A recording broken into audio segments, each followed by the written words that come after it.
Quel souvenir gardez-vous de lui ? Alors, c'est vrai qu'il a, j'allais dire, accompagné les journaux de 20 heures de TF1 pendant un septennat et un quinquennat, et bien sûr bien avant. Donc nous le côtoyons, nous le voyons très souvent. Alors moi je précise que je ne l'ai jamais interviewé en tant que président de la République. Je l'ai beaucoup interviewé quand il était candidat. J'ai toujours pensé que c'était un homme complexe, mystérieux, chaleureux et...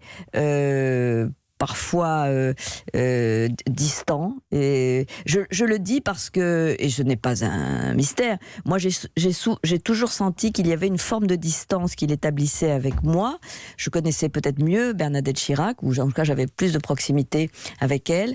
Et pour une raison, je pense, qui est que j'avais écrit un livre sur Édouard Balladur, et qu'il avait dû penser, mais je le comprends, il y avait évidemment une grande rivalité entre eux, notamment en 95. Et qu'à ce moment-là, peut-être que inconsciemment ou consciemment, il me mettait dans ce clan. C'est ainsi, et Il avait une grande défiance. Rien à dire. Il avait une grande défiance des journalistes. Juste avant, à ce micro, il y avait Christine Claire qui disait qu'elle-même sentait cela, et puis Jean-Pierre Elkabbach disait la même chose. Et puis en plus, il était parano avec Balladur.